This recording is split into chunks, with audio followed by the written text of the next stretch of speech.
Je vous remercie tous qui nous permettez de faire vivre ces moments à d'autres personnes qui ne sont pas là. Nous avons commencé par rendre grâce à Dieu pour les 60 ans de l'école, lui qui a initié cet établissement et qui a permis à des personnes d'y travailler depuis ces années jusqu'à nos jours, qui nous a permis aussi d'être là. Je remercie vraiment la ministre Zahra Iyane Thiam, qui nous a vraiment fait l'honneur d'être là avec nous, avec elle. Grâce à elle, cette cérémonie a été vraiment élevée au rang supérieur.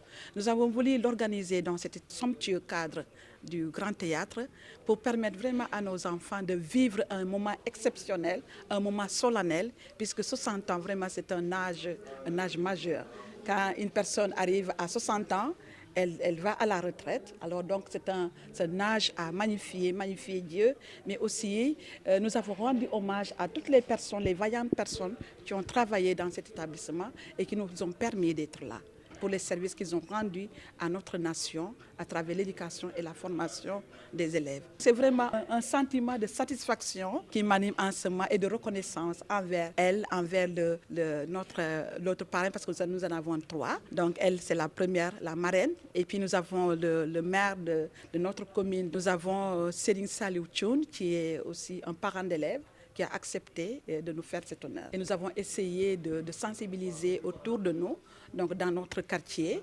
Mais c'est une sensibilisation, c'est vrai que nous n'allons pas auprès des parents, parce que les enfants nous viennent de partout, mais nous essayons de sensibiliser les enfants eux-mêmes pour qu'ils puissent avoir un autre comportement lorsqu'ils sont devant, par exemple, ces phénomènes. Parce qu'il y a tout récemment un enfant qui nous a dit que quelqu'un est venu lui arracher les boucles d'oreilles. Donc c'est un phénomène, et avec tout ce que nous entendons, nous essayons tous les jours de les sensibiliser pour leur dire, voilà, si vous rencontrez un inconnu, quelqu'un qui vraiment que vous ne connaissez pas, ne lui parlez pas. S'il vous demande d'aller, vous refusez ou vous criez. Donc c'est ce que nous pouvons faire au niveau des enfants.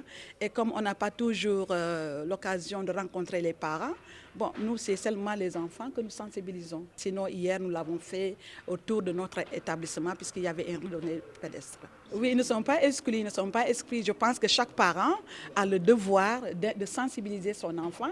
Et je pense que ce que Madame le ministre vient de dire, tout parent est normalement conscient de tous les fléaux que nous vivons actuellement et que chacun doit veiller à la protection de son enfant et des enfants d'autrui.